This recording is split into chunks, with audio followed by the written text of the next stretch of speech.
I'm Brandi Kruse. Coming up today on Undivided, a former Tacoma police officer acquitted of murder is going after the state of Washington and Attorney General Bob Ferguson. Yet another example of how Ferguson's political ambitions are costing all of us. Plus, Congresswoman Pramila Jayapal's sister loses her Oregon Congressional race, and American Airlines quite simply has lost its damn mind. That and more coming up today on Undivided. Remember, you can support our show for just $5 a month by signing up at undividedpod.com.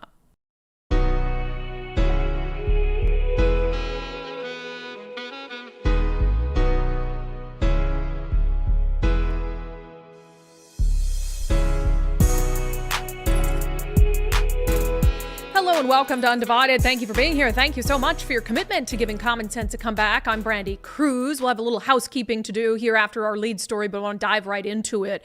We, of course, are familiar with the 3 Tacoma police officers who were charged with murder, tried for murder, and acquitted in the 2020 death of Manny Ellis. Now, as is pretty normal for the media ecosystem, particularly around issues related to race and policing. A lot of coverage of the trial, of the accusations, and not so much on the acquittal and what's been happening with some of these officers after the fact. I have already said my piece on this. On 2 fronts. First of all, of course, police officers need to be held accountable if they break the law. They have a tremendous amount of power. And so when there are examples of them violating policy and violating the law, of course, I have no issue with them being tried for that. But that's not what this is. This was Attorney General Bob Ferguson trying to build even more of a reputation for himself on the coattails of the race and social justice movement by trying 3 police officers, by politically prosecuting them. He is now 0 for 4 in the political prosecutions of police officers through his office. And that's really what I believe this was. And I think the jury obviously agrees that there just was not evidence to bring these officers to trial. So the last story we did on this, one of the officers, Christopher Burbank, he'd found a new job as a Thurston County Sheriff's deputy, and then some members of the community got mad about it, so he kind of felt pressured to resign from that position. Now we're hearing from another one of the officers, Officer Timothy Rankine. And I'm just going to note going into this, because it's relevant, he's Asian. He's an Asian American, and apparently Asians aren't considered like people of color because everyone painted in the media and the left wing this Manny Ellis as an issue of racism. He was killed because of racism. So Officer Timothy Rankine and his wife, separately but together, are filing claims against not only the city of Tacoma, but also the state of Washington, and specifically the office of Attorney General Bob Ferguson. This from the Seattle Times. So they're planning a defamation suit, but the lead up to a lawsuit is a claim process. That's how it works when you're going after a government agency. It says Joan Mell, an attorney representing Timothy Rankine and his wife, Catherine Chin, filed claims on behalf of the couple in March with the city of Tacoma and Washington Attorney General Bob Ferguson. Rankine is seeking $35 million in damages from the city and the state, and Chin, his wife, is seeking $12 million, according to copies of their filings provided by Joan Mell. Rankine and Chin's filings do not reference specific statements by the city or attorney general or describe the ongoing threats or violence they say they have experienced. So let's dive into exactly what their claims say. So I've kind of lumped them together because, again, they did file separate claims for damages with both the city and the state, but I put their forms on a single page so it's just easier to follow.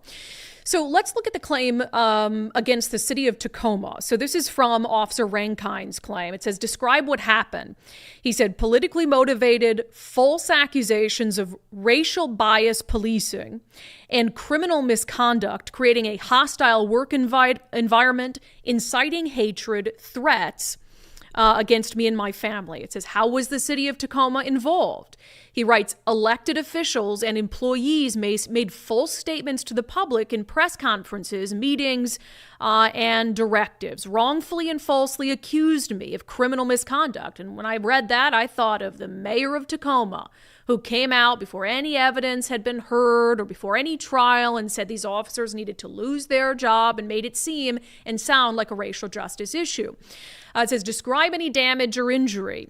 The usual and ordinary damages and harm from discrimination and defamation, past and future economic losses, and my reputation, which, again, you look at what happened with Christopher Burbank. Is he going to be able to get a job again? I don't know. Is Timothy Rankine going to be able to continue to work as a police officer? So he's saying the defamation has hurt his reputation and his ability to get another job.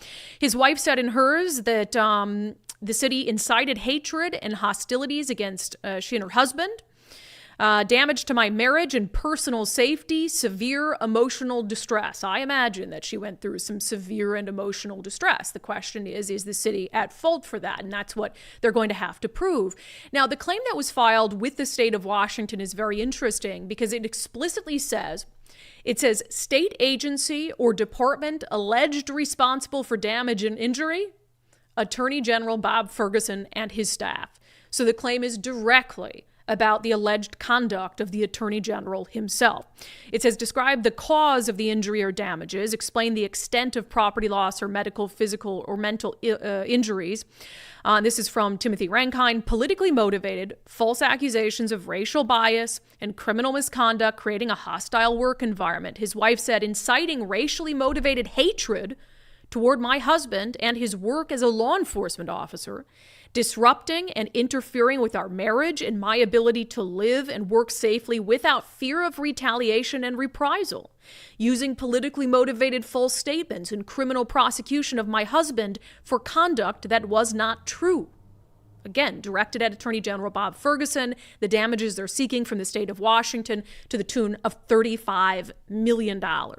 Once again, Bob Ferguson's political posturing, his efforts to further his political career, to set himself up for a run for governor, to capitalize off of anger from Black Americans around policing in this country. He decides to take 3 officers to trial, lacking any evidence that they violated the existing policies. And that's what's key here. There was no evidence they violated the policies they were allowed to work under and conduct themselves through. And that's why they weren't convicted at trial. But Bob Ferguson wanted a feather in his cap to say, I put 3 police officers in prison for murder. Elect me governor. And the result is going to fall on all of us. He plays politics, the rest of us pay for it. Time and time and time and time again. I think of him going after the, what was it, Nicole? The wedding cake? Not the wedding cake. The one is not Goodwill. It's Value Village. Oh, Value Village. Going after Value Village. And what does it do? It cost us millions of dollars when he lost that case. So, losing cases as the Attorney General, that's part of the job. You're not going to win every single time.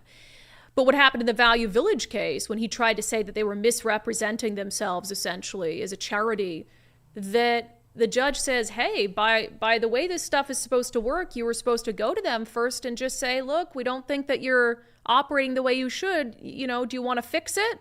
Bypassed that. Why go and just be reasonable? Bypass that. Let's file a big fat lawsuit against them so that I can put out another press release saying, look what I'm doing for the state of Washington. Hell, maybe I'll even send some letters out, some chicken checks out to people in an election year. Ruin people's lives, ruin their wives' lives, put them on trial for murder. One of the worst things you can do to a human being is threaten their life and liberty. And if I were Timothy Rankine's wife, I would absolutely be suing as well. And you might recall the name of their attorney, Joan Mell. It would be familiar to you because we've had Joan on the show before. She was representing the Washington Coalition for Open Government in public records cases. And she said on the show, she really isn't a fan of Bob Ferguson because of the way that he operates politically and the fact that he hides stuff from people, that he just operates in a way that she doesn't find to be honest. And so to see her name on this, I thought that's a good attorney to choose. And so we've reached out to Joan to see if not only Joan, but if she'll bring her client, Timothy Rankine, on the show to talk about what's going on. So I thought I'd give you guys an update on that. We'll see how the media spins this one. Okay, on the show lately, we have really been not only diving into, but encouraging everyone to speak up about this issue of biological boys participating in girls' sports. Because it's one of those things that, the mainstream media doesn't want to have these conversations. Oh, God forbid you bring up something about it online and you're just absolutely vilified, like J.K. Rowling went from this adored author of Harry Potter and now the left hates her because they call her anti-trans. And so, it's a scary thing to speak up about. I get it. But you look at what it's doing to our kids, in so many different ways. This is just one element of the gender identity obsession story, is the athletic element of it. And whether it's in high school sports or junior high sports or collegiate sports, it's one of these things that just doesn't make sense. It's not political. It's not. This isn't about hating trans people. It's about biology. And it's about the fact that young girls are not built like young boys, and women are not built like men. And women shouldn't be forced, females shouldn't be forced to compete against biological men. You can call me whatever you want. I don't care. That is just a really stupid thing to continue to push and act like there's not a problem there. And so we, this was a few days ago on the show, we talked about this Junior Olympics track meet that happened in Kashmir. So this is at the junior high level. And our understanding of how it works is essentially the top performers for all the school districts and the regions, they get to come and participate in Junior Olympics. And it's sort of like like state for high schoolers. So this is a big deal to these kids. And so there was a young girl, 14 years old, who has been a fantastic athlete. She wins a lot because she works really hard. And she took second place in the 1600 meter to a biological boy. And she didn't just lose, she lost by quite a bit. It wasn't close. It was like 7 seconds, which if you ever watch a track race, losing to someone by 7 seconds doesn't sound like a lot, but it is. And she's the best of the best among the girls, but is no competition for competing against a biological boy who's just bigger, faster, stronger. So we shared this story, and I just said, what is it going to take? Like, who is going to speak up about these things? Why aren't more people speaking out about it? And then we were happy to hear that young girl's dad was willing to talk to us. He's going to be our guest coming up this Sunday on Sundays with Subscribers. His name is Brendan. I really got the sense, we actually taped this interview with him this morning, and I really got the sense he's not someone who's used to speaking out. In fact, he looked a little uncomfortable doing so. But he's a dad who is so frustrated for his daughter and for all the other female athletes, and he sees what we see, which is this doesn't make sense. And so he's now willing. We asked, you guys answer. He's willing to speak up, to put his name and his face and his voice out there and stand up for not only his child, but other young women. So we're going to have his full interview on Sundays with Subscribers, but I wanted to just play a clip of it today for you. You mentioned your daughter seems to have kind of taken it in stride. But I have to imagine, she's the best of the best, and she still was crushed by 7 seconds. I mean, how old is she? She's 14 in 8th grade. I mean, that's gotta just be... Yeah, she's been beating herself up about all the things she could have done better. She's like, if I had used this strategy, or if I had trained a little harder in the season, or she's kind of internalized all of this, what if I could have done better, which is the right mindset for an athlete. But she's also just confused about what happened and why did this happen. And I had no idea that this was a possibility, that I'd have to compete with a biological male. I mean, she's a competitor, and she'll do what she needs to do to try to be successful. But yeah, she's definitely been upset about this, about why did this happen. Yeah. I mean, that just, right in the heart. His dad talking about how his 14-year-old daughter, who works so hard, who does so well, who's a phenomenal athlete, her response to getting beaten by a biological boy was, what could I have done? Could I have trained harder? What could I have done? And that's so sad to me because I'm sure this is what her parents said to her, you can't do anything except, try to change this. You're one of the best female young track runners in the state of Washington, but you cannot beat a biological boy. And I think it was 10th place that biological boy would have gotten if he'd competed in the same event over on the male side. 10th place. So I just have a lot of admiration for Brendan Wilson and his wife and their willingness to speak out about this, because this photo went crazy viral all over the place. And there was one person who posted it who ended up taking it down because they just didn't want to deal with the hate and the vitriol. It takes a lot to speak up about these things. So Brendan is going to join us. You can hear that whole full conversation this week on Sundays with subscribers. If you want to sign up, undividedpod.com, undividedpod.com. We've been having fantastic conversations like that every single week on the show. I did make this the topic of our daily subscriber show poll today because as we urge people to speak out, who needs to speak out the most? Whose voice will actually make a difference to move the needle on these sorts of issues? So that was my daily subscriber show poll on Patreon, Locals, and X. Whose voice do you think would make the biggest difference in bringing about change? Parents, female athletes, male athletes, or coaches? Because certainly they all bring a different perspective, and you hate to put it on the kids, right? And be like, you're the ones who have to speak out against what the adults have done. But at the same time, they're the ones who are most directly impacted, particularly for the female athletes.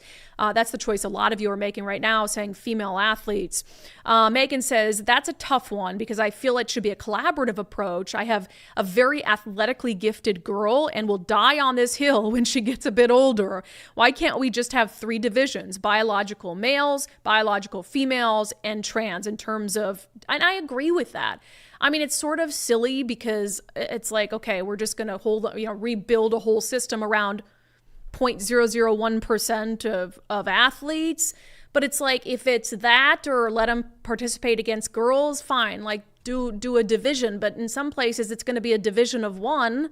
So I don't know. Jeff Roy says female athletes, unfortunately, it is not at all fair to them that they're even being put in this position, and even less fair what they're going to have to do to force a change. The female athletes that are being expected to compete against biological males have to start withdrawing from competitions in protest and give them no one to compete against. Hopefully this will force the regulating bodies to come to their senses and enact rules to address the issue. And my question is, will it?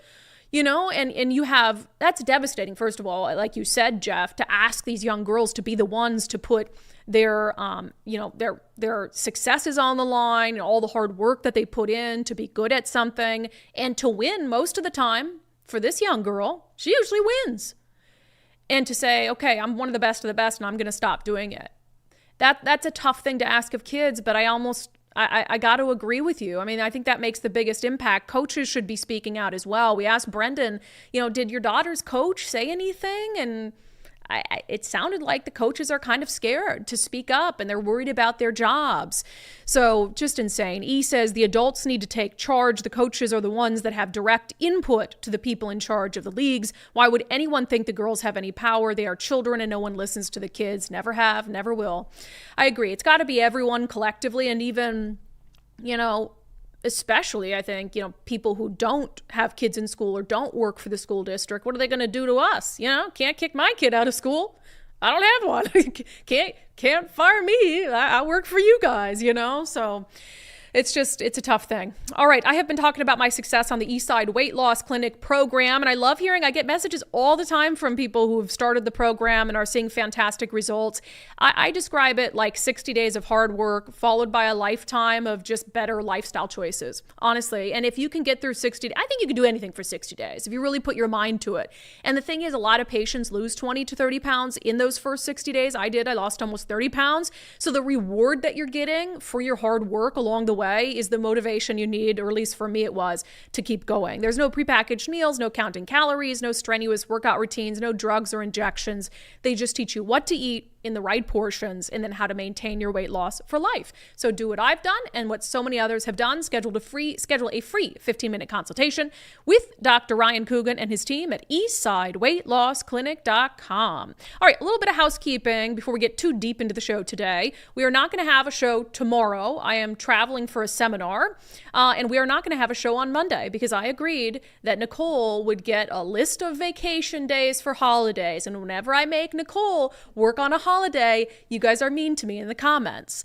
So I guess that we're not having a show on Monday. However, per the usual, we don't miss Sundays with subscribers. As I told you, we already have a good interview planned for this Sunday. So you won't see us tomorrow. You won't see us on Monday. Subscribers will see us on Sunday. And then Tuesday evening, we're having our monthly subscriber Q&A. So be on the lookout for information about that. Are you happy, Nicole? Very. Oh, good. Okay. Now, you don't be mean to me, guys. I gave her the day off. Hear that breath in? I promise I don't smoke. All right. Are some cities finally getting fed up with the forced Pride Month celebrations, declarations? Well, apparently the city of Yakima is. Now, Yakima, it's on the eastern side of Washington State, which is sort of divided blue and red, but it is a major city. And so it certainly isn't a deep red city by any stretch of the imagination. There is some Democratic representation there. So this was really interesting. So last night, there was a regular city council meeting and they had, a whole list of business. And one of those things was to decide whether to approve an LGBTQ2S plus Pride Month declaration. Here's how that went. Next is a draft of the Pride Month proclamation. Have council had an opportunity to read the proclamation? Mm-hmm. Any questions or concerns? Why are we honoring this? It's a proclamation that was submitted to the council for consideration. I move to approve the proclamation. Okay. Second. So we have a motion by Councilwoman DeCio and a second by Councilman Herrera to approve the proclamation. Again, we'll vote by a raise of hands. Those in favor, please say aye. Raise your hand. Aye. Those opposed, please say no. No. All right, the motion fails 5-2. No Pride Month in Yakima. And it was just like that, like no discussion, no debate. They're just like, no, it's not happening. Now, I tend to think cities shouldn't get involved in this stuff anyway. I mean, there are tons of Pride Month celebrations. It's not like it ceases to exist in a city if you don't have the city council spend its time and taxpayer resources like putting a Pride Month declaration through. I just thought it was really interesting to watch how, because usually, I mean, you wouldn't see that, I don't think, in Washington State if one's brought forth, but also just how lopsided it was, like 5-2. One of the people who voted in favor of it, you'll actually, Janice DeCio, you'll remember her because she was the one who called 911 because right-wing signature gatherers were collecting signatures outside of a Walmart. So I'll get into the Yakima Pride's response to this before I sort of get into my own thoughts on it. So Yakima Pride released a press release calling the city council's rejection of Pride Month proclamation a betrayal of Yakima's values. It says, "Dear Yakima City Council members, the recent vote to reject the LGBTQ2S+ Pride Month proclamation is not merely disappointing, it is a blatant disregard for a significant segment of our community. This decision erodes the very foundation of inclusivity this city claims to uphold. The LGBTQ2S+ community is not invisible." Yeah, I agree with that. "We are your teachers, your firefighters, your small business owners. We are woven into the fabric of Yakima, contributing to its growth and vibrancy. Yet by rejecting this proclamation, you've chosen to marginalize us, sending a message that our voices and experience don't matter." So a couple things on that. I don't have to read that whole thing. First of all, in this state, you are not a marginalized community. I just refuse to believe that anymore. I'm sorry. I do. I consider myself an ally, but like if you need the city of Yakima to vote for a Pride Month declaration in order to not feel invisible, come on. I mean, that's just ridiculous. You should be proud of who you are. Certainly you're not invisible. I don't think today's society makes you invisible quite the opposite, as a matter of fact. And this idea that you need 7 random council members to validate who you are, it just seems like it's the antithesis of the pride that you have in your own identity. And they also put out, the Yakima Pride people put out like a name and shame list, where they had the pictures and the names of all the council members and saying who voted no and who voted yes, which, I mean, they did that on camera, so it's not really, a secret. But the 2 who voted, again, I mentioned Janice DCO. So, here's my thing on this. And I'm sitting over here tripping over the LGBTQ2S plus Pride Month thing. I think you're going to start to see more of this. I think you're going to start to see more cities and entities who aren't anti-Pride, who might even participate in Pride festivities, reject stuff like this because they're tired of it constantly being forced on them. They're tired of it taking precedent over other things. And also, it has gotten into this alphabet soup of things that aren't even related to each other. When you look at that, LGBTQ2S, so lesbian, gay, bisexual, transgender, questioning, is that what it is? Or queer? I think it's questioning. And then 2 spirits. Okay. Those things don't have anything to do with each other. One of them is, a couple of them, lesbian, gay, bisexual. That's a sexuality preference. Transgender, 2S, these are how you identify, like your gender identity. 2 spirits. What does thinking you have 2 spirits have to do with being a lesbian? What does being transgender have to do with being gay? They don't. And so I think and we've talked about this on the show before, one of my concerns is that all this absolute gender nonsense being talked about and debated in the culture wars is actually going to serve to roll back gay rights. We were looking at a poll now. I don't remember the context under which we were talking about this study. It was a study on how actually like more Black Protestants and Hispanic Catholics, a higher percentage, are opposed to gay marriage than previously. Like the support for gay marriage is eroding. And that seems really backward to me. But when I think about it and all these other things that are now being attached to that, you had gay people who fought so hard for equal rights and equal recognition. And then other people saw that success and they're like, well, let me just glob onto that. The transgender issue, the 2 spirits, the furries, whatever it is. They're like, well, now you have to accept me too. You accepted the gay people. Well, now you have to accept that I want to dress like a cat and I want to, go to a park and hop around. I'm like, no, I'm not. And then on the transgender issue, there's such a big difference between, respecting and appreciating an adult's, decision to be transgender and to live their life in that way. And then, this sort of forced transgender craze on kids and what's happening there. And so, no, I'm just not willing to lump that into, Pride Month. I'm not willing to do it anymore. And to be like, okay, in order to celebrate and respect gay people, the whole laundry list of things has to be added to it. So the city of Yakima's like, no, I have to love the kind of older guy who's like, why are we honoring this? It's like, I'm sort of like, I don't know. So, I'm an ally. And I for my friends who've fought to sort of be themselves and have the right to marry who they love and all of that, I would hate to see those gains lost because we couldn't just stand up and say, no, 2 spirits. No, you can't glob on. No furries. You can't attach to us. Like, it's time to put our foot down. And until there's a clear delineation between LGB and the rest, I think we're going to continue to see this happening. I don't know what 2 spirits is. I think I know. I think it's like, and did you figure out, is the Q questioning or queer? I think questioning, because queer would be just redundant. 2 spirit people are male. Oh, Native American 2 spirit people are male, female, and sometimes intersexed individuals. In their mind, right? With traits unique to their status. Yeah. Okay. What the Q? Somebody tell me what the Q is. I'm exhausted.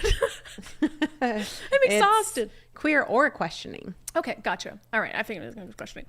Anyway, okay, moving on from that. Speaking of the Yakima area, I'm going to try to segue into this. So the grand opening phase 2 has been extended for Natchez RV Resort. I heard some unDivided subscribers now own one of the lots at Natchez RV Resort.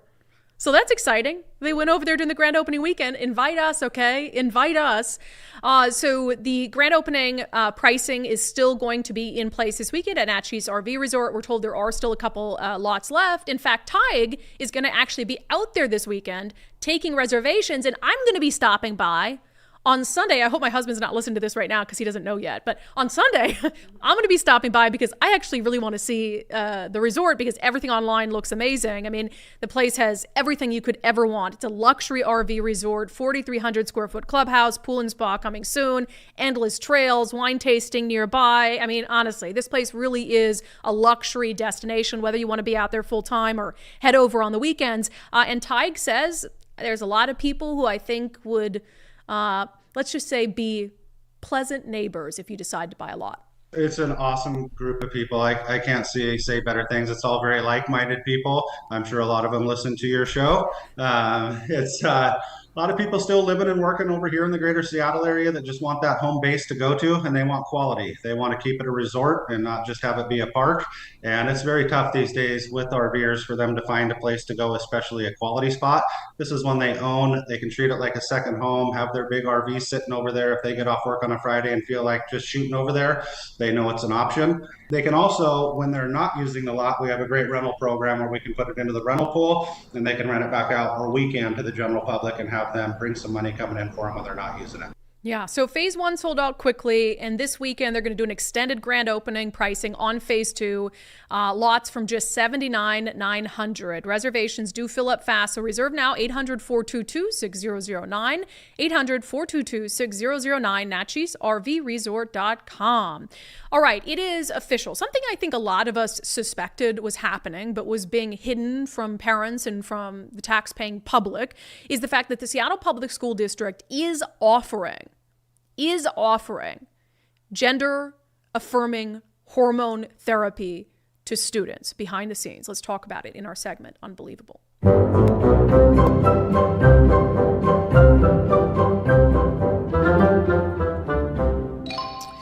All right, so this is an exclusive from the Daily Wire. And again, I think, what we know about the policies and the state laws around mature minors and allowing kids to make certain kinds of medical care decisions for themselves.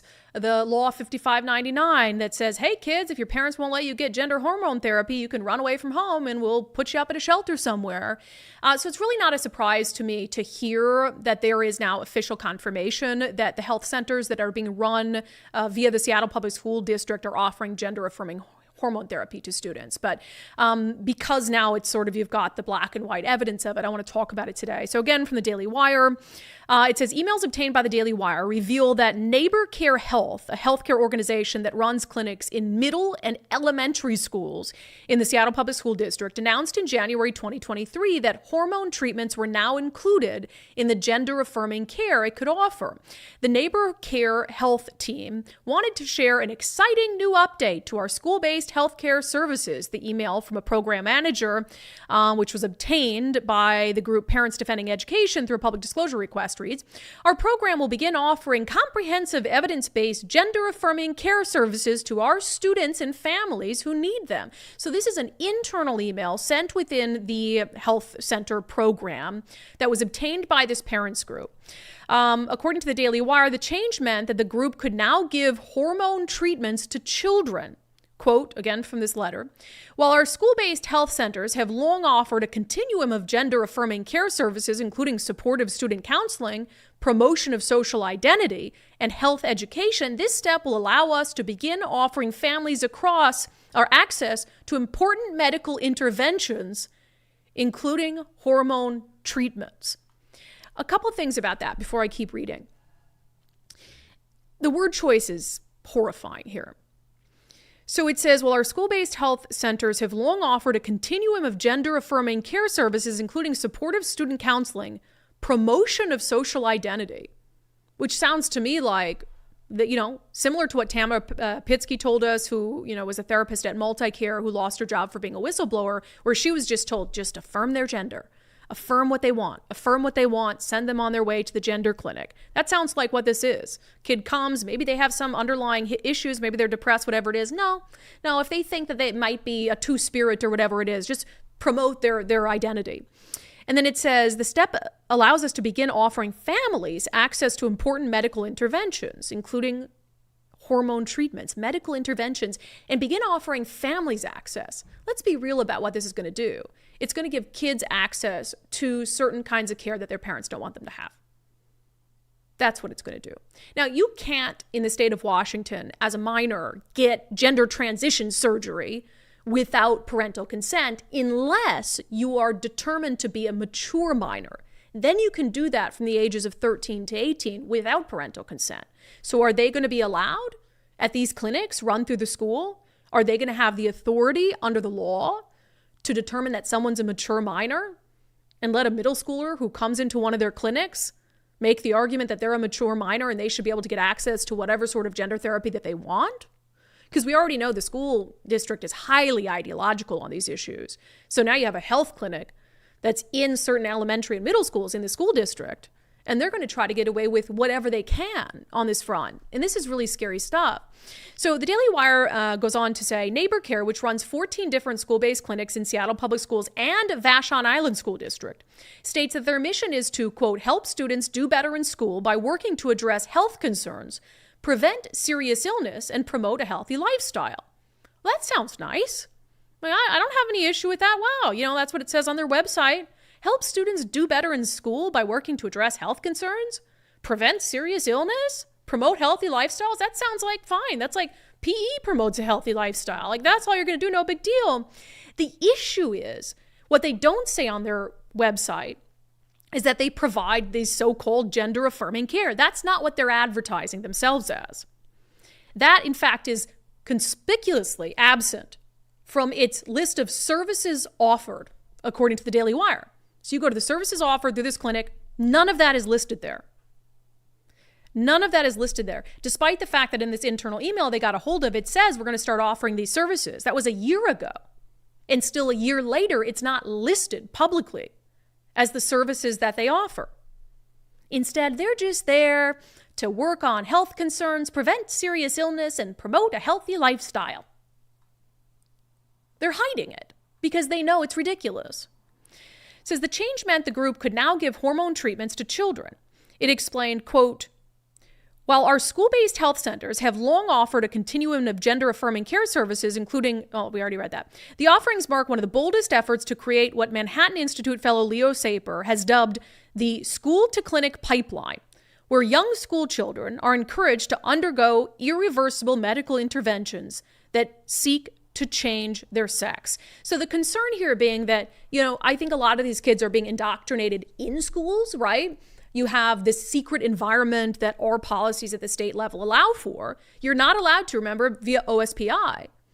OSPI and the policies that are pushed down is they consider a child's gender identity to be protected health information. So schools actually tell teachers and staff, you have to hide that from the parents. That's protected health information. We can handle it. They can tell us anything here at the school, but parents can't be trusted to deal with that kind of information. So let's just hide what's going on with their kids mentally and emotionally from them. And then the kid doesn't even have to go through their parents to try to find a doctor, because most 14-year-olds, I'm sorry, if they want some sort of care, like usually they got to talk to their parents about it, and their parents can book a doctor's appointment and all that stuff. But man, if they don't even have to leave school for it, they just go to their counselor who can't tell the parents what's going on, and the counselor sends them to the health clinic, and the health clinic, which is hiding publicly the extent to which it offers gender-affirming care services, can dub the kid a mature minor, and then they can help the kid get whatever kind of treatment they want. And the parents are left completely in the dark. It is truly, truly unbelievable how evil that is. How insane that is. The extent to which our government is separating parents from these important medical decisions in their child's life. that would have profound impacts on them for the rest of their time. And I would ask Seattle Public Schools, okay, why don't we set up a tattoo parlor in the school districts? Why don't we set up a piercing station in the school, right? Because I mean, in this state, you know, if you're helping kids make decisions without their parents, like why not a tattoo? Why not set up a tattoo parlor right in their first period class? And hey, kids, come on in, mark your body for life, because we're okay hiding this other stuff from parents and helping facilitate that other stuff away from parents. So let's just do it. Throw in a tattoo parlor, throw in ear piercings, whatever it is. Parents don't need to know. All right, we're going to get to some national news coming up next, including election night in Oregon last night. Have Oregon voters been red-pilled? Maybe just a little bit? Because they made some really good choices. First, if you're thinking about selling your home at some point in 2024, make sure you reach out to our friend Wes Jones at sellwithwes.com. He's been doing this for a real long time. He's been through all the ups and downs in the market, and he is really good at knowing, based on the neighborhood that you're in, what it's going to take to get top dollar for your home. Bryce and Carla, who are fans of Undivided, they decided when they were going to sell their home in Bellevue, retire to Florida, to reach out to Wes Jones. His attention to detail, he was extraordinarily detailed, and he knew our neighborhood and our properties in the neighborhood very well. He gave us a really great comp plan, showed us what other properties were selling for, and most importantly, he helped us to understand the dangers of overpricing. And we thought what we knew we could get for the property, but we didn't, at the same time, he breathed the narrative reality into us, said, look, guys, you want to get that out of the property, you're going to need to start at a certain point, and you're going to let the market come to you. And that's exactly what happened. He was exactly right about that. Yeah, Bryce and Carla were able to sell their home in just 7 days over list price in January, even with the rates the way that they were. So reach out to sellwithwes.com, sellwithwes.com, and talk to our friend Wes Jones. Start by using their home value calculator to see how much your home is worth. It might be worth more than you think. Sellwithwes.com, a better way to sell your home. All right, I don't know if you knew this, but let's step outside of Washington State. Not too far today, though. We're just going to go down to Oregon. They had a primary election last night. And if you hadn't heard already, I'd seen videos of it everywhere, but Congresswoman Pramila Jayapal of Washington, her sister was running in Oregon for the 3rd Congressional District there. Her name is Sushila Jayapal. And of course, and I do not fault Congresswoman Jayapal for this. If my sister was running for Congress, hell yeah, I'd be out there knocking on doors for her, campaigning for her, celebrating her, doing whatever it takes. Sisterly love, all for it, love it. Here's a video that Congresswoman Jayapal put out with her sister down in Oregon on the campaign trail. So we're out canvassing on this rainy Portland Sunday. I am here with the incredible Representative Pramila Jayapal from Washington State, campaigning for our congressional district right here in Oregon's 3rd. And I'm Sushila Jayapal, by the way. And I am Pramila Jayapal, and I am so excited that Oregon's 3rd congressional district is going to have a chance to elect a real champion, my sister, Sushila Jayapal. And it's really urgent, folks, because there's a lot of people out there that are putting in big, dark money, over $2 million, trying to buy this race. You know why? Because they're afraid of double good trouble. When we get to Congress, we are going to fight. We are not afraid. Oh, yeah. We're not afraid. And when she's there with me, we're going to continue the fight for bold, progressive change. Well, thankfully, that's not going to happen because she lost last night. What is big, dark money? Because, what is just a lot of dark money? What is dark money, What's interesting about this, well, so they have, it seems, and from what I've read and seen, pretty similar politics. So I think it is a good thing that we're not going to have two Jayapals with the same politics in D.C., because I do believe Pramila Jayapal is fairly fringe. And so I'm not sure we needed that kind of double trouble. So that's very good. But this is a very blue congressional district in Oregon that rejected her in favor of a more moderate Democrat. Congresswoman Jayapal, Pramila Jayapal, put out after her sister lost last night. I'm so proud of my incredible sister, Sushila Jayapal. This wasn't the result our family was hoping for, but I know Shisheela put everything on the line and ran a proudly progressive campaign rooted in people power. Oh, that's fine. Like, again, like support your sister, all that stuff. Now, here's where it gets into the kind of victim. As women of color, as immigrants, my sister and I were taught to never give up, to rise again and get right back to work, making the world a better place. I'm more motivated than ever to strengthen our democracy and fix our deeply broken campaign finance system. It's disturbing that dark money super PACs funded by GOP mega donors flooded this Democratic primary with millions of outside spending. For the good of our democracy, our movement, and our party, we need to get big money out of politics. I'm ready to double down on this mission. It's so interesting that for Democrats, whenever something hurts them, it's like anti-democratic. Mm-hmm. Like whenever something doesn't go their way, democracy is under attack. You just see that. Maybe though, just maybe, like I'm just going to throw this out there, take it or leave it, Shisheela, Pramila, maybe even in Oregon's 3rd Congressional District, people are just tired of your brand of progressive politics. And that would be, I think, evidenced by the fact that they made similar decisions in other races, including in the race for the district attorney in the Portland area.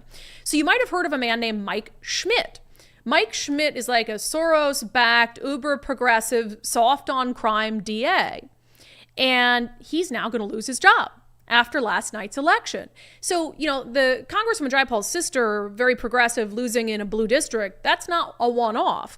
So this is from Andy No, independent journalist who covers Portland issues quite a bit. It was funny because he posted a picture of Mike Schmidt at his election night party, which he noted ended early. And Mike Schmidt is just sort of looking down, dejected and sad. Andy No said, the Schmidt show is over, because that's what his opponents had started to call it, a Schmidt show. Get it? Get it? Got it. It says voters in the Portland, Oregon area have fired Antifa favorite DA Mike Schmidt. Schmidt was voted out in a disgraceful landslide defeat despite having huge cash injections of Soros money and winning over 76% of the vote in 2020. Think about that. 76% of the vote in 2020. 4 years later, lost his freaking job. Mm-hmm. And he says his bloody and ignominious legacy includes record homicides, record shootings, record riots, and record fentanyl deaths. And right now, and I was looking at the latest results. I want to just, 56% to 44%. So who is the guy who's beating him? Well, his name is Nathan Vasquez. He's a former Republican, but I don't know if that's like former Republican, so I can run in a blue area and be able to win. This is from the New York Post. Far-left Portland DA Mike Schmidt on track for defeat to tough-on-crime former Republican. Says voters in Oregon were on the brink Wednesday of ousting progressive Portland DA Mike Schmidt and replacing him with one of his deputies who was once a Republican and has vowed to crack down on rampant crime and drug abuse. And then it talks about the results as of Wednesday morning, and I just looked at the updated numbers. It's still a significant lead. And what Vasquez said is, quote, I am committed to fulfilling those campaign promises. I'm committed to ending the open-air drug use, to ending the open-air drug dealing that we have suffered from as a community. I am also committed to restoring the idea that it is okay to hold people accountable and do it in a compassionate manner. That's what people want. That's what most normal people want. Yes, they want care and compassion for those who are suffering with addiction and mental illness, but they're also okay with accountability. And they realize that accountability is part of what allows us to live in a civil society. So when you look at what happened in Oregon last night, I really hope that's an indicator of where our state is heading to, a little bit of a rebound from the crazy. When you have a DA who, didn't do anything when Antifa was tearing Portland apart, who's let the crime crisis and the homeless crisis and the drug crisis get out of control, who won with 76% in 2020 and who is losing big time 4 years later, that's a message.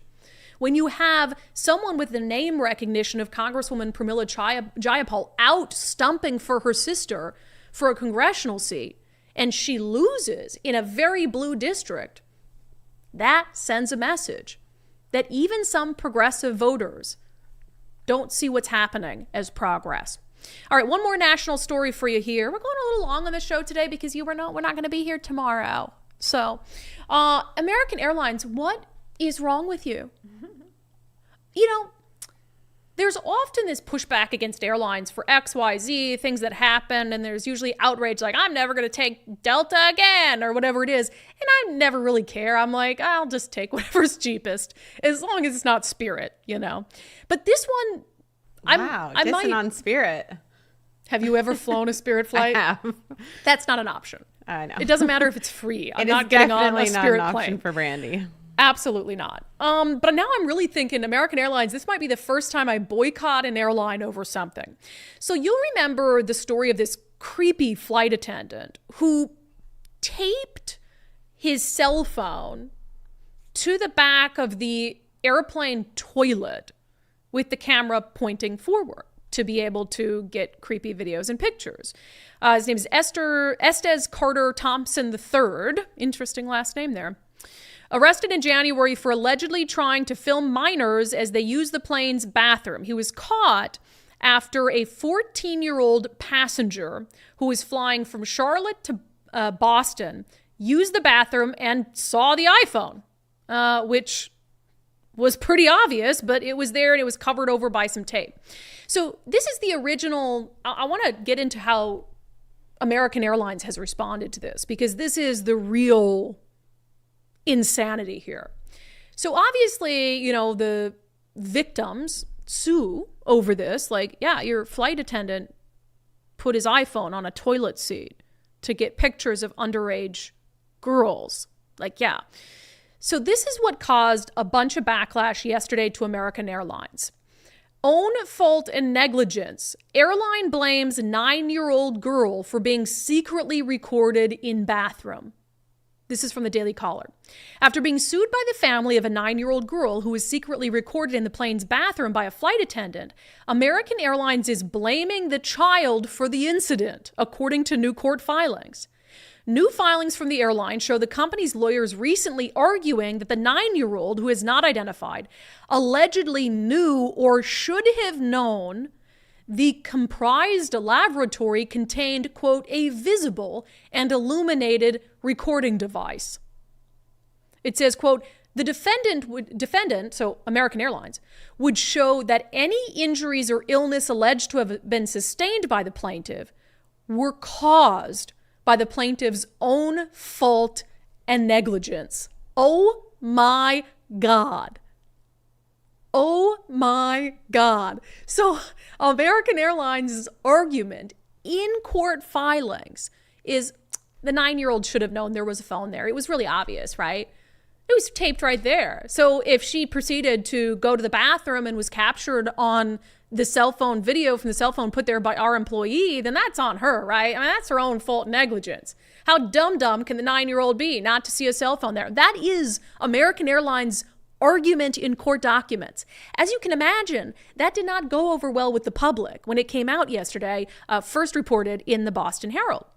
So they did an abrupt about face overnight, as one would expect, and went in and edited those court filings. Here's the follow-up from the Herald. After American Airlines blamed a 9-year-old girl for being secretly filmed, the airline has called the court filing an error. It says, following, quote, intense media and public backlash for that defense on Tuesday, American Airlines a day later said it was amending the court filing. Quote, our outside legal counsel retained with our insurance company made an error in this filing. The airline said in a statement, the included defense is not representative of our airline, and we have directed it to be amended. We do not believe this child is at fault, and we take the allegations involving a former team member very seriously. Our core mission is to care for people, and the foundation of that is the safety and security of our customers and team. This was an error. Oops. Oops, we blamed a 9-year-old girl for the fact that she was filmed by a cell phone attached to a toilet seat. Crazy stuff. Crazy stuff. All right, coming up next, we'll get to Florida Report. First, take the First Mark Challenge, you guys. Man, I'm a member of the First Mark family, Mike and I personally. The unDivided podcast is insured through the First Mark, and the First Mark family, and that's because their service is second to none. And what you get through the First Mark Challenge, honestly, it's such a learning experience, and you leave it knowing that you are going to have or already have the insurance you need, you don't have insurance you don't need, and that you're getting the best possible price. I've heard so many good things from so many of our undivided viewers and listeners. Jackie says, I wanted to let you know I did the First Mark Challenge. It was wonderful. My insurance is where it needs to be. They answered all the questions I had that helped me make the right decisions in my car insurance swap. If anyone is on the fence about trying First Mark, I hope they do it because it's really helpful and they might learn something they weren't aware of. Gosh, Casey in Covington said he saved 37% off his auto quote. So do the First Mark Challenge. If you're in this environment, the insurance industry is crazy right now. They're dropping people left and right for small claims. So if you don't have an insurance broker on your side, like First Mark, a local company that's been doing this for a long time, you got to navigate that disaster yourself. And so do what I've done, so many others have done. Take the First Mark Challenge today. The very best part is you never pay them anything. You don't pay First Mark a dime, and they work for you, not the insurance companies. You can be assured that they have your best interests in mind. All right.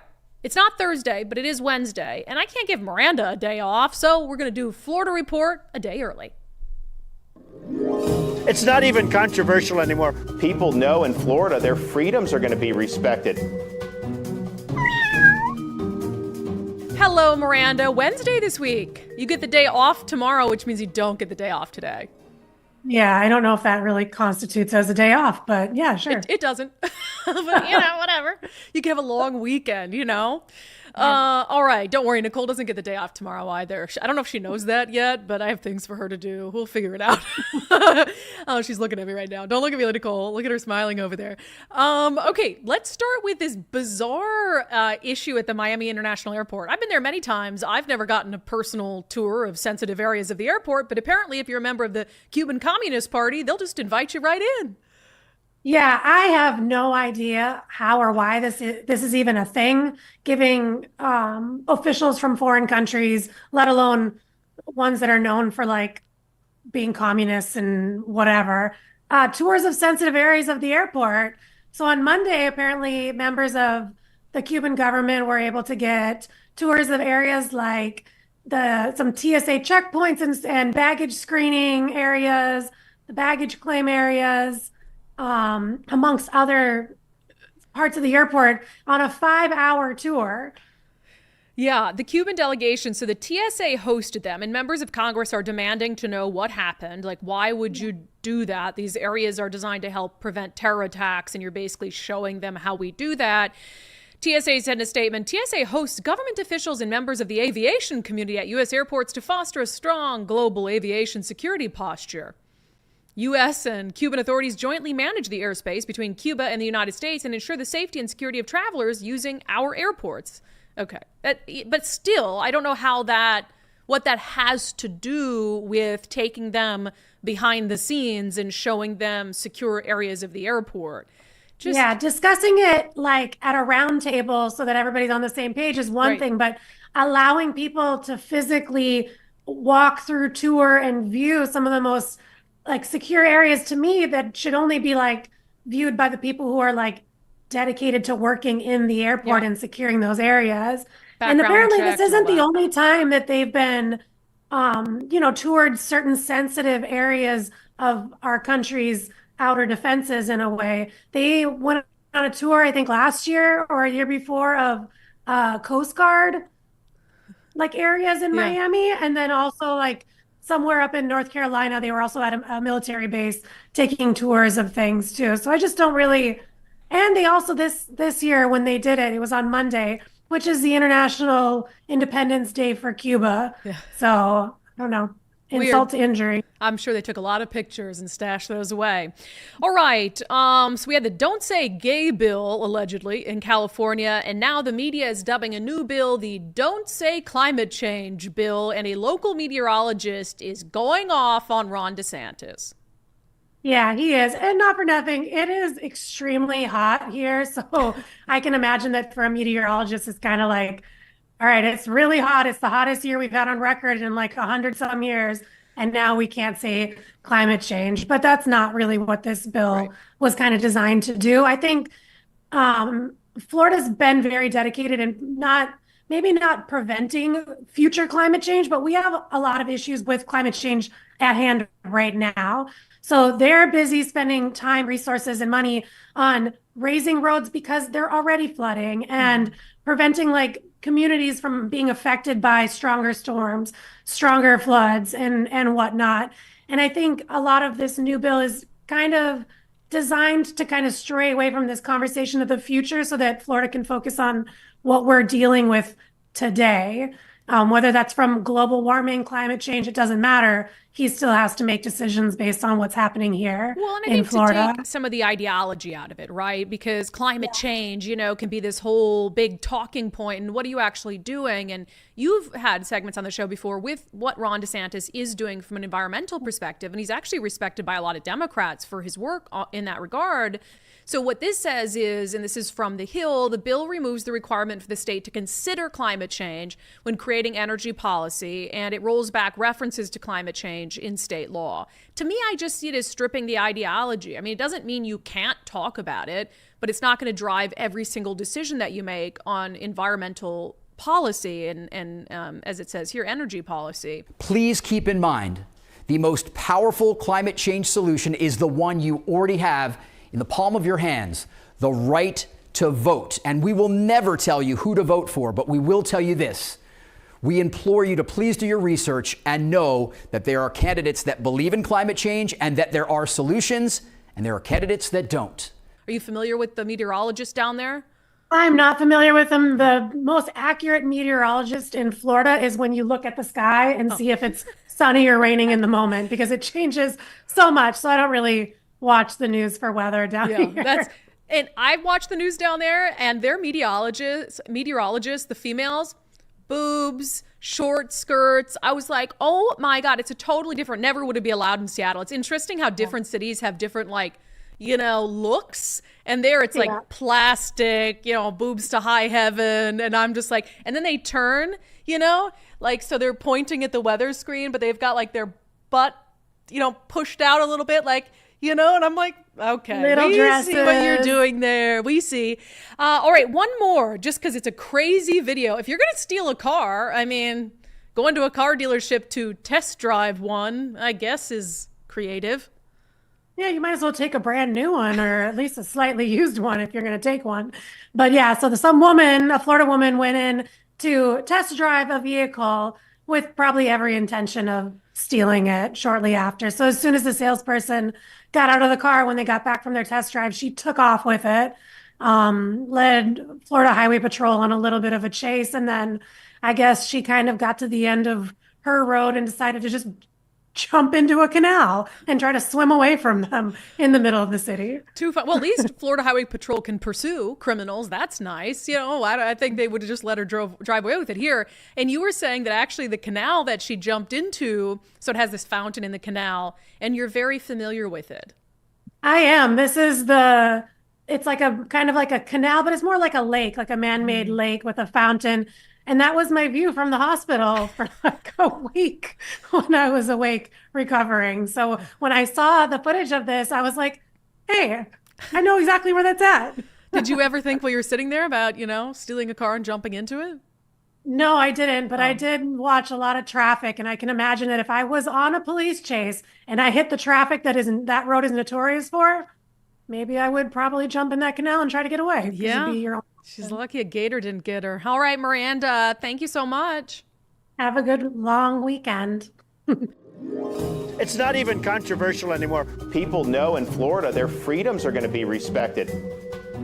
Wow, that meteorologist, that's crazy. Well, I'm not telling you how to vote, except, don't vote for Ron DeSantis. Yeah, how do you get away with that? Even as biased as the media is, a lot of it is like low-key bias. That's just blatant. Coming out and saying, don't vote for Ron DeSantis. Mm-hmm. That's nuts. How do you not get fired for that? Unless they told him, I imagine they would have had to tell him, you can do that. Otherwise, he went off on his own and did it. Probably because he prefaced with, I'm not telling you who to vote for. I'd never tell you who to vote for. And then he called it the don't say climate change. Yeah, he started that apparently. Okay. Look, meteorologist, you just stay in your lane. Okay. I don't know. Is that offensive? No offense to other meteorologists, but I don't need your advice for who to vote for, politically speaking. All right. We had mentioned that Zach Abraham and his team at Bulwark Capital, they're having another one of their live webinars coming up Thursday, May the 30th. This one, however, is going to focus specifically on inflation. So Zach came on the show today to talk about it.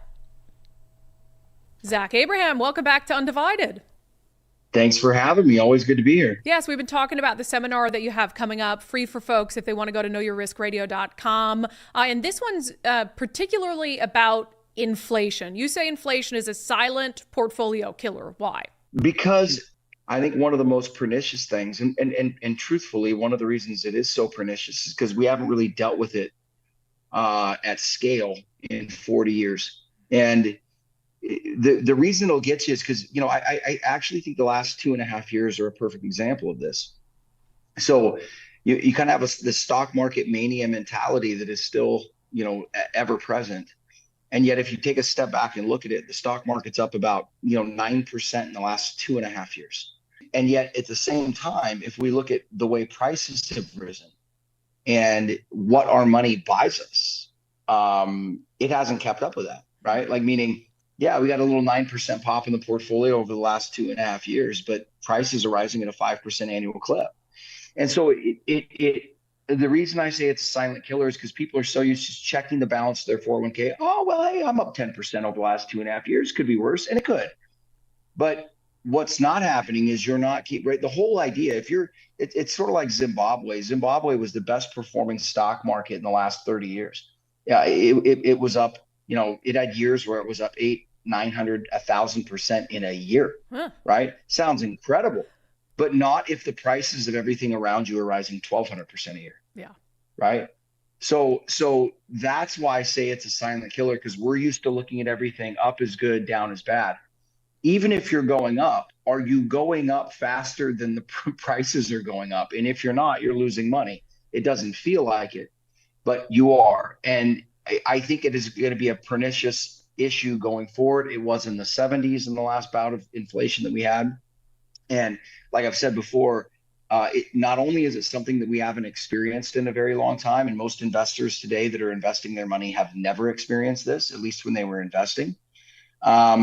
But it's, like I said, it's also something that the average portfolio is least prepared for today than at any time in history. I guess I'm confused what you can do about it, though, because inflation is a thing, obviously, and you anticipate it and you plan for it, when you're saving and you're getting a return and stuff.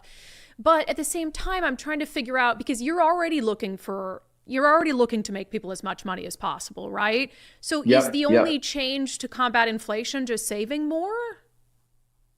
No, it's understanding the economic impacts of inflation. When you have interest rates at 5.5% like we do today, or the Fed funds rate at 5.5%, and you have inflation running where we do, different companies are going to perform better and perform worse in that environment. For instance, debt really hasn't mattered for the last 15 years because interest rates are zero.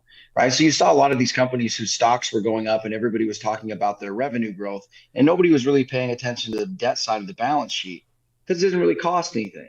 Well, if you've got a company that's relying on the, ever more acquisition of debt, perfect example of this is the private equity market.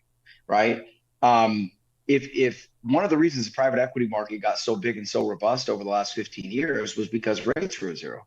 Right. So think about the amount of businesses. If I can borrow money at 2 or 3% to fund a business, there are going to be a lot of businesses that can only work in that environment, where the minute rates go to 5 to 6, you're in trouble, right?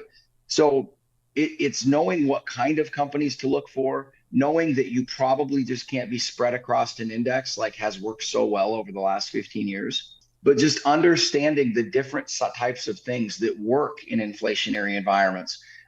It's just completely different, right? Everybody is so used to chasing the levered up tech plays because that's what's worked for 15 years.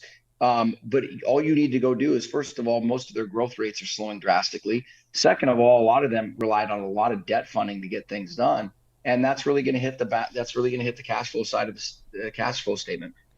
Yeah, so if you're worried about inflation and how it's going to impact your retirement that you're planning for, especially if you're getting close to retirement, join Zach for his free live webinar Thursday, May 30th at 3:30 p.m. Totally free to sign up. You just go knowyourriskradio.com, knowyourriskradio.com. It'll just pop up right when you go to the website, and you can sign up there. Investment advisory services offered through Trek Financial LLC, an SEC-registered investment advisor. Investments involve risk and are not guaranteed. Past performance doesn't guarantee future results. Let's get to questions and comments. Old Sub Sailor with a $20 super chat.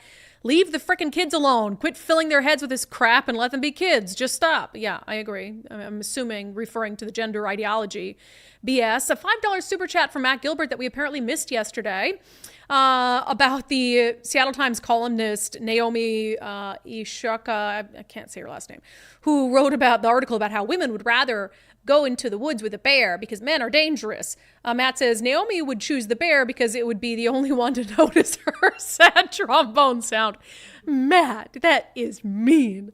Yakima, on them rejecting the Pride Declaration, Deanne Wade said Indigenous people call gay people two souls.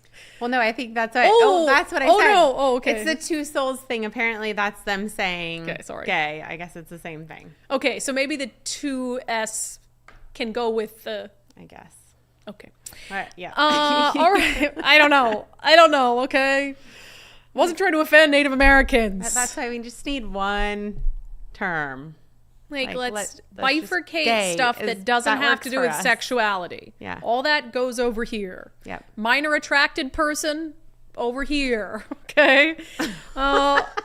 Right. I forgot about that. That's people do all maps. It's like trying to normalize it. I don't think a lot of people are, but you see it occasionally brought up and it's like, no, that's not the same thing. Not the same category. On the Seattle Public School District offering a bevy of gender services in schools, Debbie says children should not be able to make gender decisions until they're 18. Period. Act and dress the part and make the permanent decision when they can make an adult decision. I agree. Krista says, when I was in high school, our rugby team left the country for a tournament and multiple kids got tattoos. The parents threatened to sue the school because of them not stopping it, as I would too. I mean, I don't know, you got to watch the kids if you're out of the country with them. Brett Hammond says, open up a Planned Parenthood in the cafeteria. Why not? We're virtually there already. Might as well. I mean, we are. Somebody mentioned this in the comments as well, but a few years ago, before the trans stuff was happening, some staff member had taken a kid to get an abortion, which we covered that on Dory's show. There's been some crazy stuff happening in the Seattle school districts for a while, so you can see it escalating, and I hope parents put a stop to it. You got to before it's just, and then it's back in the other direction. Mary Christie says, parents really have to start looking into alternatives to public school. Keep your kids close. The wolves are out. I agree. It's just so hard until we get charter schools approved in Washington State. It's a financial burden for a lot of parents to find an alternative. On American Airlines being like, 9-year-old girl should have seen the phone on the toilet. Kim Taylor says, wow, way to blame the victim. Carlene Heath, I hate flying altogether. If I was meant to fly, I would have wings.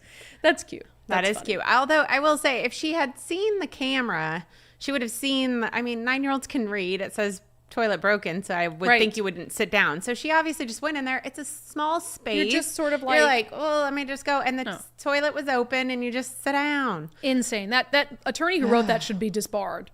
Absolutely. On the weatherman in Florida, TZ Burton says, speaking of disbarred, weatherman should be fired. I agree. Yeah, that's just wild. That's just wild, wild stuff. Okay, are you ready for my favorite? I was looking to see if he was, or maybe suspended or something, but because he tweeted about it too, and I saw the tweet was still up. So I've been in TV news. If you do something you're not supposed to do, they're like, take that down on the and then they'll issue an apology the next day. So, all right. Okay, good questions and comments. Let's get to the world's best sanity check. Buckle up, buttercups, because this video might sound like nails on a chalkboard to you. So allegedly, there is a retreat where women can spend $4,000 to go into the woods, scream as loud as they want, and bash sticks on the ground. It's called a rage ritual retreat. I'm still not convinced that this isn't someone making fun of today's culture, but apparently, until I know otherwise, this is a real retreat that women can pay to go on. It looks and sounds something like this.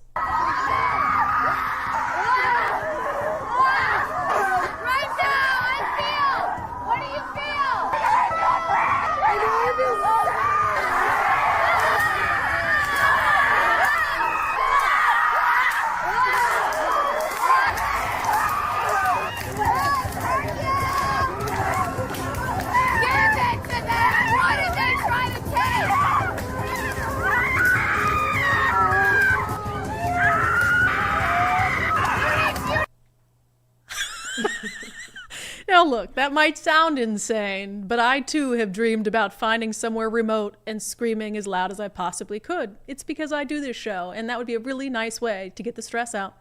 That has been your sanity check for today. That has been today's episode of Undivided. Remember, we will not have a show tomorrow. I'm going to be actually doing a conference with the Homeland Security investigations on the media and the interactions between the two. So I'm looking forward to doing that.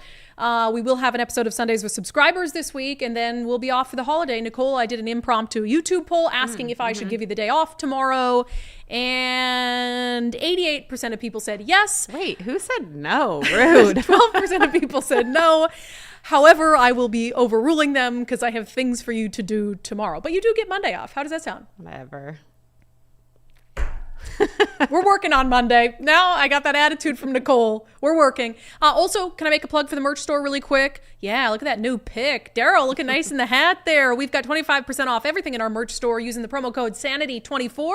Just go to undividedpod.com, undividedpod.com. And while you're there, please sign up to support our mission and our movement to give common sense a comeback. It's just $5 a month. We will see subscribers on Sunday, and we will see the rest of you on the live show coming up on Tuesday.